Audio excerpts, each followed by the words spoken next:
ከላከል ሚጮሶ ያስፈልጋል ሰሚ ባይኖር በአዲስ ኪዳን ነብይ የለም አራድነት ነብይ የለም ነብይነትም የለም ነብይነት የቆመው ጌታችን አምላካችን ኢየሱስ ክርስቶስ ከመወለዱ ከ400 ዓመት በፊት የነብይነት መለኪያ ወይንም መመዘኛ ወይንም ክራይቴሪያ በታሪክ ተገልጦ የማይታወቀው የእግዚአብሔር ልጅ መገለጥ በመንፈስ ቅዱስ ገላጭነት መናገር መቻል ነብይ የሚባል የለም ሐዋርያት የሚባል የለም ነብይትም የለች እንግዲህ ከዚህ ጋር ያይዘን በትክክለኛው ጾታ ሴትና ወንድ ስለሆነ አንሾምን እንደዛ የሚሉ ሰዎችንም አናስገለግልም የምንለው ውሸት ነው ውሸት እንደሆኑ እኔን ተከታዮቼ ማቴዎስ ዮሐንስ ወንጌል 16 ላይ ነው ተከታዮቼ መሆናቸውን በፍሬዎቻችሁ ታውቃቸዋላችሁ ነው ማለት እንግዲህ ፍሬ ያያየን ነው ማለት ነው ቃለ ሕይወት እያለች ያለችው ከማንንም ጋር አንወዳደርም የማንንም እንትን አንነክም ቃሉ የሚለውን እያልን ነው ይሄን የምንለውኛ ለህዝባችን ነው እውነቱን ለመግለጽ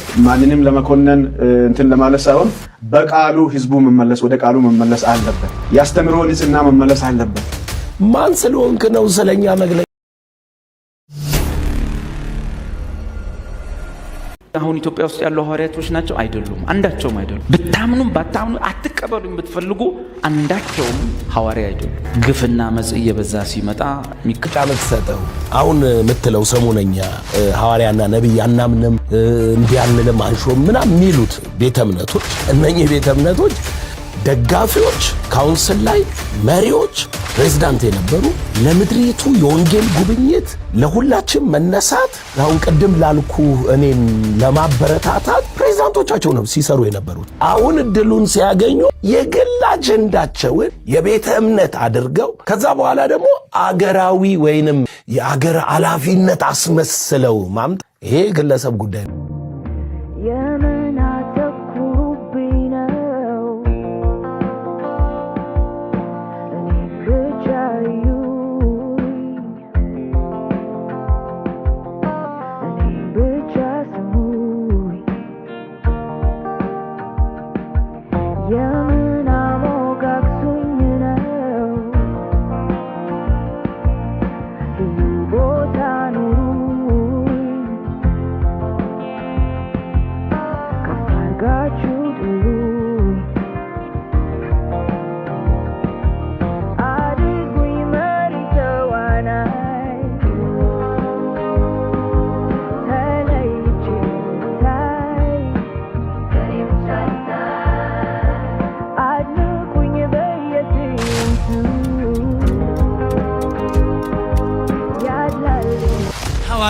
ሐዋርያነት በዚህ ዘመን ያለው የሐዋርያ ሥራ ነው እንጂ ሐዋርያም የለም ሐዋርያት ጌታ የመረጣቸው 12ቱ አእማድ የመንግሥተ ሰማያት ቁልፍ የሰጣቸው ወንጌልን እንዲሰብኩ ቤተክርስቲያንን እንዲሰሩ እንዲሰበስቡ ሞቱንና ትንሣኤውን እንዲሰብኩ የመረጣቸው 12ቱ ሐዋርያትና ከ8 ዓመት በኋላ ደግሞ ደማስቆ መንገድ ራሱን የገለጠለት ሐዋርያው ቅዱስ ጳውሎስ ከ13ቱ ውጪ ሌላ ሐዋርያት የለም የሐዋርያት አንዱን ሐዋርያ ወንጌልን አሳምሮ ፈትፍቶ ቀምሞ ስለሰበከ አንዱ ሰው ሐዋርያ አስብሎ ብሉያትን ከአዲሳት ንባብን ከትርጓሜ ትርጓሜን ከምስጢር አጣፍጦ አዋህዶ ስለሰበከ አንድ ሊቅ ሐዋርያ አያስብለው የሐዋርያነት መለኪያ አንዱ ኢየሱስ ክርስቶስን ሰው የሆነው ፊት ለፊት ማየትና በእግሩ ስር ቁጭ ብሎ መማር ይገባችኋል አሁን ስለዚህ ከዚህ ውጪ በአዲስ ኪዳን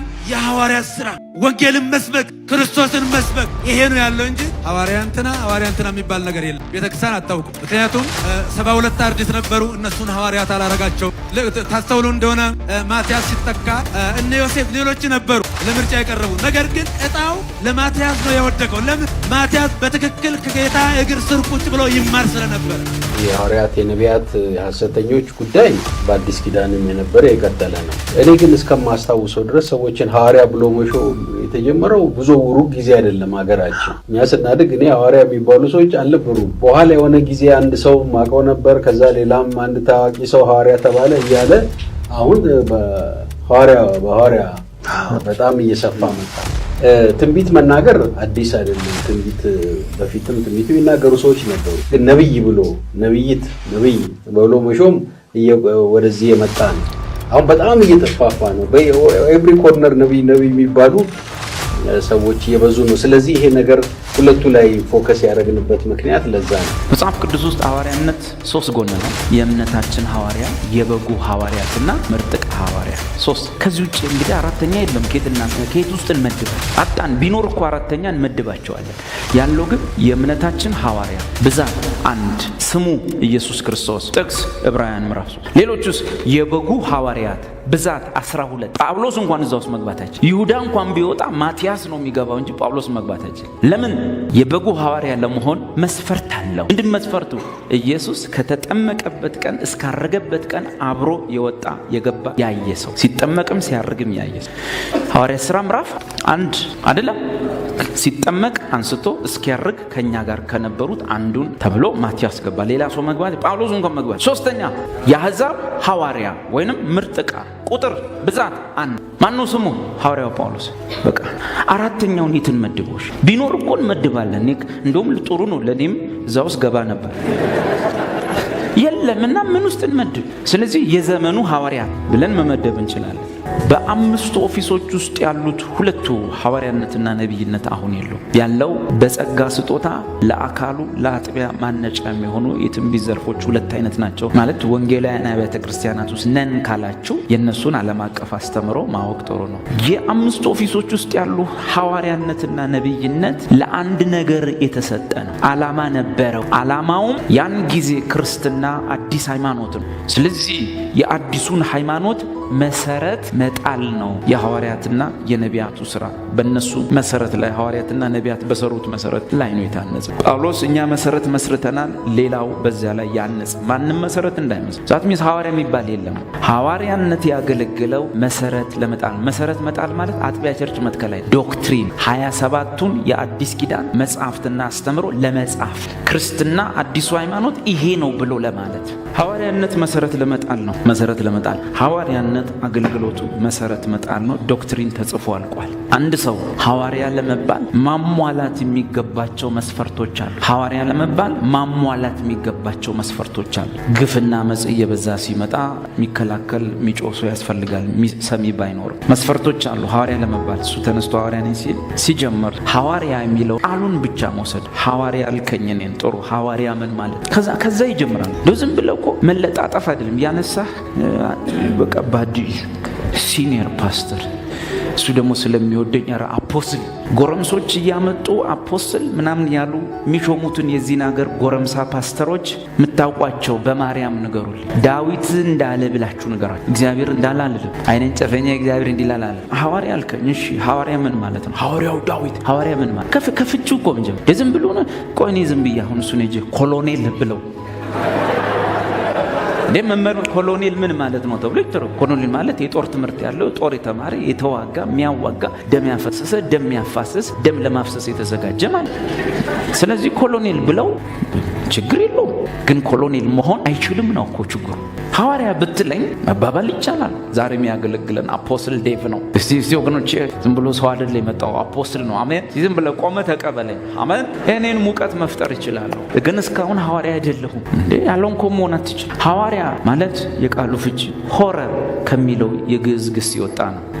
ሆረ ማለት ተጓዘ ሄደ ማለት ነው። ሐዋርያ ማለት የሚሄድ ማለት እንጂ ቸርች ከፍቶ ህዝቡን አስራት የሚለቅም አይደለም። ቢሮ ከፍቶ ሰው የሚያስተናግድ ማለት አይደለም። ሐዋርያ ሆረ ነው፣ ሄደ ነው። በቃ ወንጌል ይዞ አንድ ሰው ሐዋርያ ለመባል በሰው ሳይሆን በቤተ ክርስቲያን ሳይሆን ዳይሬክትሊ በአብ እና በኢየሱስ ክርስቶስ ሐዋርያ ተብሎ መሾም አለበት። ነግሬያለሁ። በሰው ወይም በቤተ ክርስቲያን በኩል ማለት ወይ የሆኑ ቡድኖች ማለት አንድ ሰው ሌላውን ነገር ሁሉ በቤተ ክርስቲያን መቀባባት ይችላል። ሐዋርያነትን በተመለከተ ማንም ሰው ሐዋርያ ለመባል በአይን ከማየት ቀጥሎ በጌታ በኢየሱስ በራሱ ሐዋርያ ተብሎ ዳይሬክት መሾም ይገባዋል። ያንን ካላሟላ ሐዋርያ አይደለም። ወይ መጋቢ ነው፣ አስተማሪ ነው፣ ግን ስሙን ሐዋርያ ብሎ ከሰው በልጦ ከሰው ተበላልጦ መኖር ይቻላል። ግን አይደለህም ነው።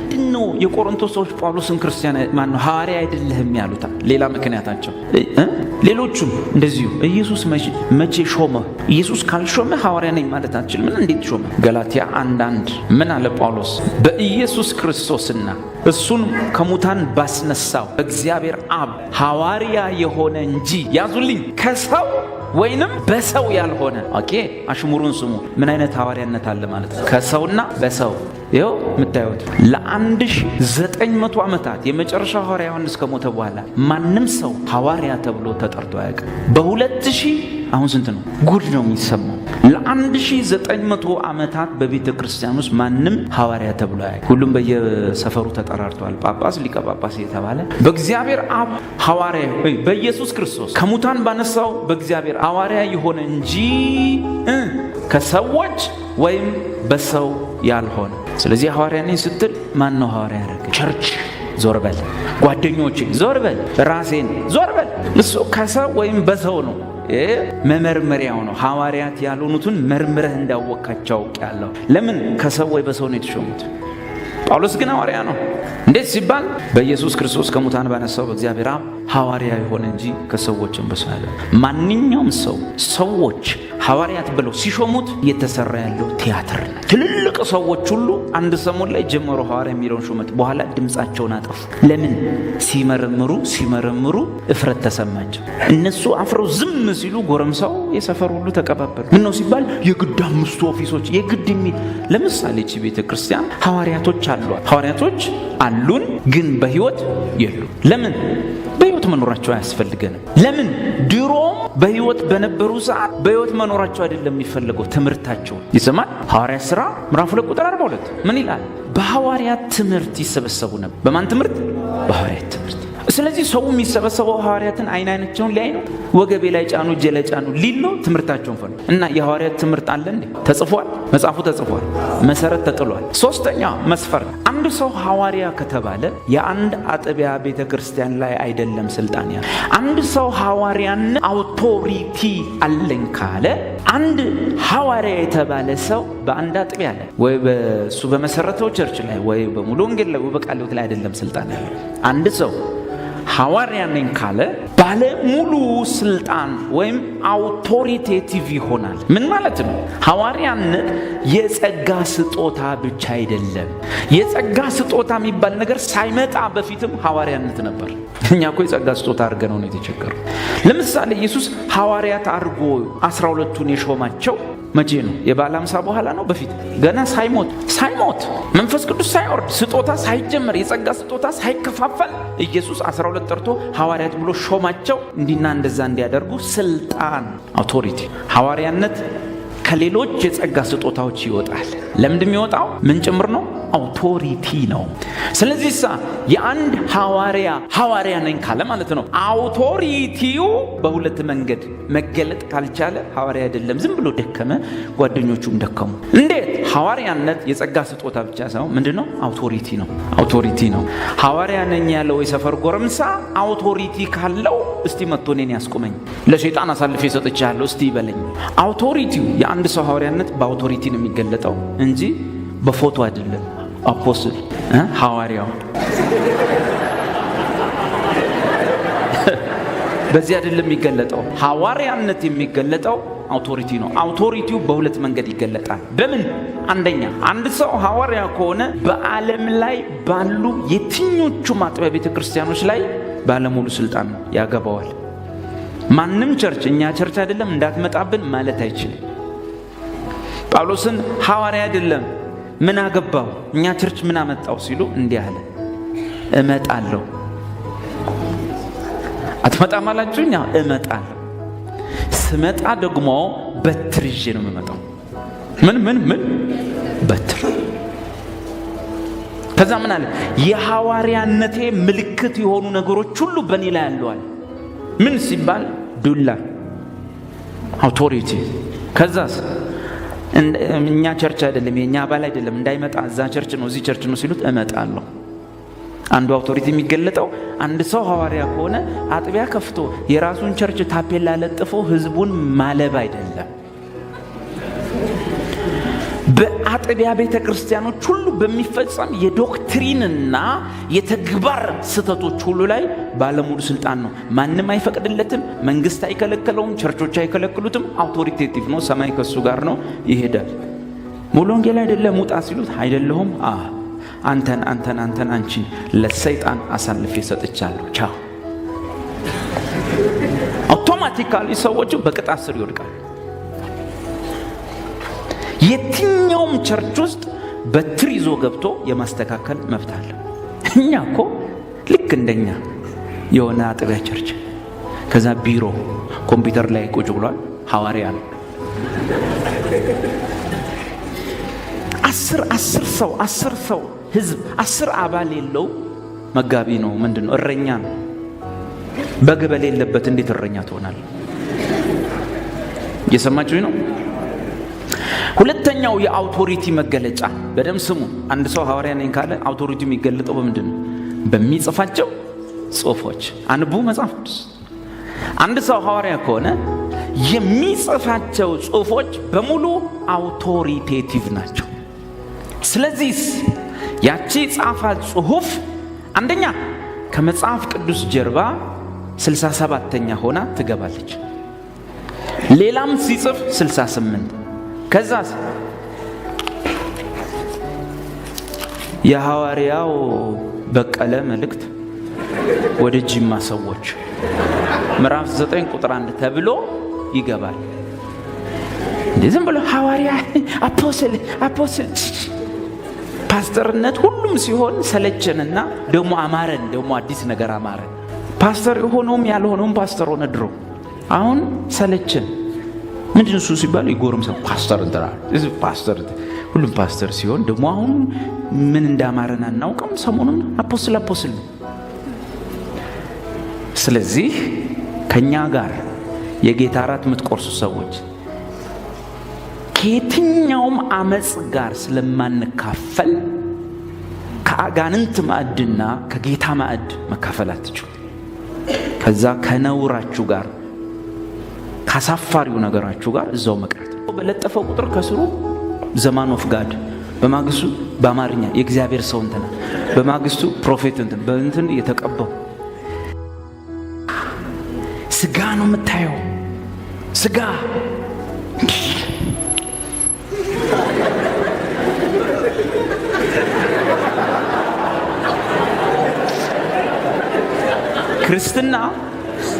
ክርስትና እንደዚህ የተቀለደበት ዘመን የለም።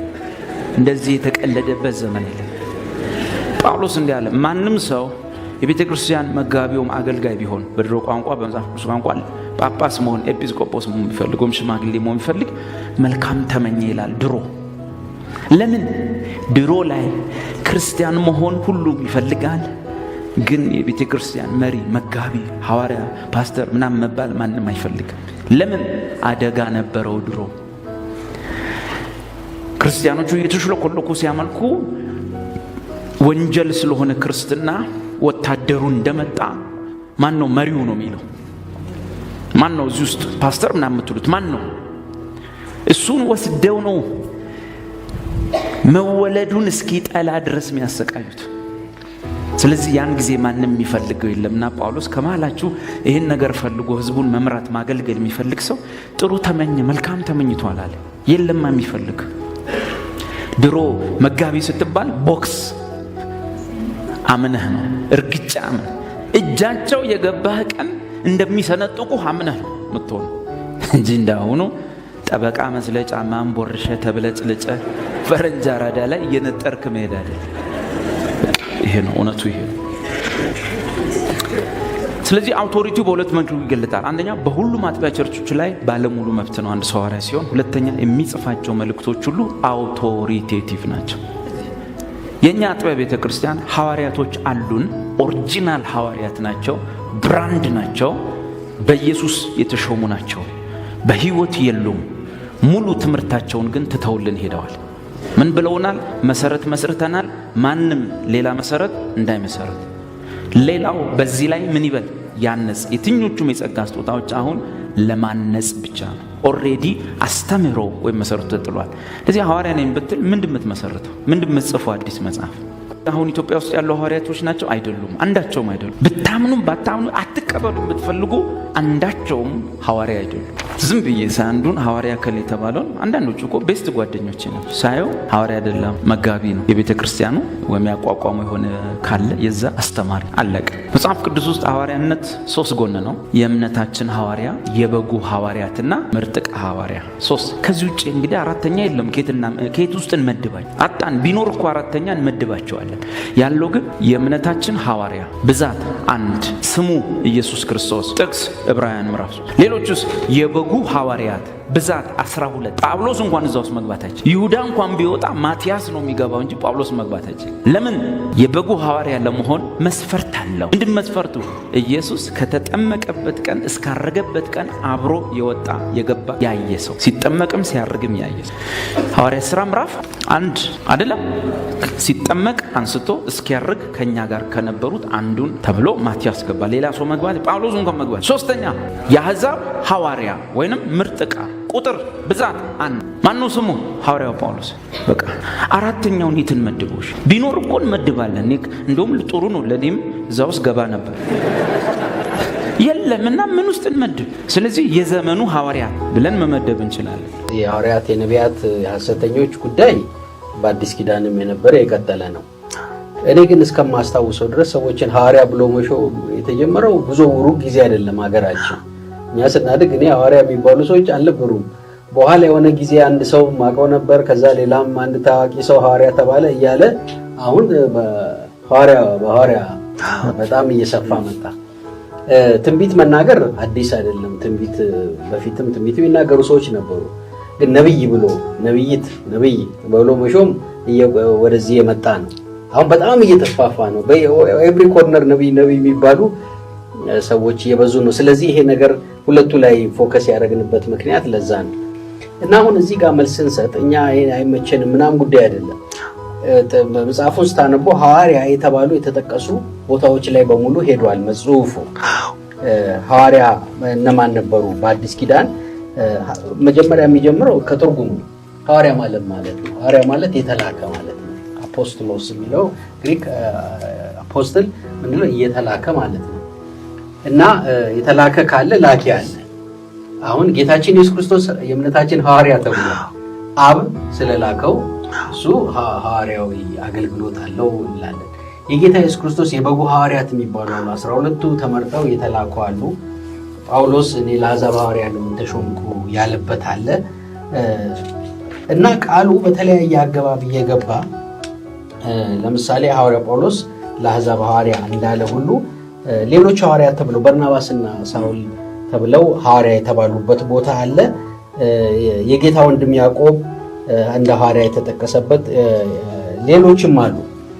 እንግዲህ አሁን እነዚህ ጥቅሶች በሙሉ ተንትነን ነው ዝም ብለን ተነስተን እኛ ቃሉ ሐዋርያ ተቀበሉ ሳይሆን ቃሉ ስለ ሐዋርያነት ምን ይላል።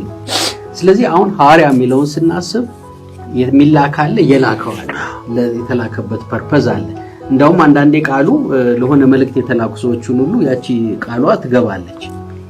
ስለዚህ አሁን እኛ የበጉ ሐዋርያት የተባሉ ቅድም መሰረት የጣሉት የሚለው አይነት ሐዋርያ ከጌታ ኢየሱስ ክርስቶስ ተቀብለው ተምረው እሱ የላካቸው እነዛ 12ቱ ሐዋርያት በዛ ስልጣን በዛ ኃይል ዛሬ ሐዋርያ አለ ብለን አናምንም።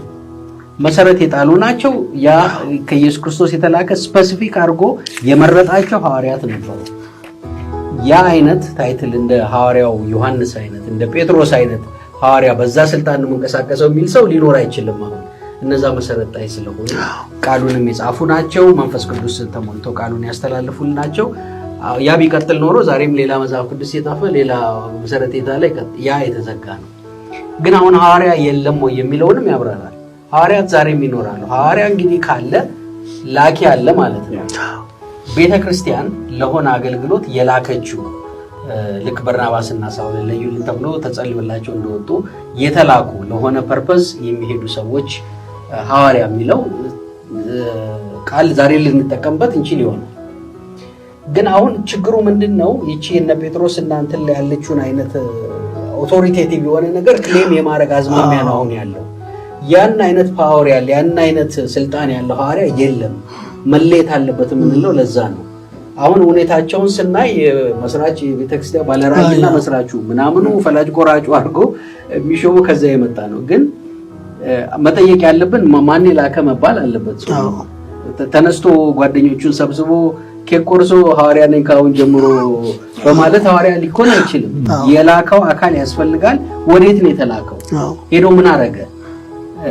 ያ ደግሞ ተልኮ ወንጌልን የሰበከና ቤተክርስቲያን የመሰረተ የቤተክርስቲያኒቱ ባለራዕይ መስራች ባለቤት አይነት እንትን የለም መጽሐፍ ቅዱስ ውስጥ። ስለዚህ የተዛባ ነገር ነው የሚል ነው እና ይሄ ከየት ነው የመጣው? ከኒው አፖስቶሊክ ሪፎርሜሽን የሚባል እንቅስቃሴ ከ1980 ሳምቲንግ የጀመረ እንቅስቃሴ ነው። ቤተክርስቲያን ለክርስቶስ ምጽአት እንድትዘጋጅ ቤተክርስቲያን የክርስቶስ ምጽአት እንድትዘጋጅና ሬዲ እንድትሆን የጎደላት ነገር እነዚህ የተረሱ የሐዋርያና የነቢያት አገልግሎት መቀጣጠል አለበት፣ የሪፎርሜሽን ያስፈልጋል ብሎ የተነሳው ፒተር ዋግነር እና ባሉ ሰዎች የጀመሩት እንቅስቃሴ ነው። አሁን ያ ነው እየተስፋፋ ሀገራችን ሁሉ መጥቶ ሰዎች ሁሉ ያን ትምህርት ነው ምንም ተሰውሮ ሰሰት ብሎ እየገባ ያለው። ስለዚህ አሁን እንደኛ ቤተክርስቲያን አንዱም የምንናገረው ሐዋርያትን አንሾመው። ለምንድን ነው ማንሾመው? ኮንፊውዥን የሚፈጠር ነገር ስለሆነ ነው። በዛ አይነት ስልጣን ያሉ ሰዎች የሚመስል ፊገር ስላለው ከሱ ይልቅኛ ሚስዮናዊ የሚለውን ነው የምንጠቀመው። ለወንጌል አገልግሎት ይወጡ አሉ፣ የተላኩ አሉ። እኛ የቃለ ሕይወት ቤተክርስቲያን ፓኪስታን ሚስዮናውያን ልካ እዛ ሄደው ቸርች የተከሉ ሰዎች አሉ። አሁንም በተለያየ ሀገር ወደ 10 ምናምን ሀገር ሚስዮናውያን ሄደዋል። የሀገራችን እኮ አባቶች ከአንዱ ቦታ ተነስተው እኮ ሌላ ቋንቋ ውስጥ ገብተው እኮ ቤተክርስቲያን እነሱ እኮ የሐዋርያዊ አገልግሎት ነበራቸው።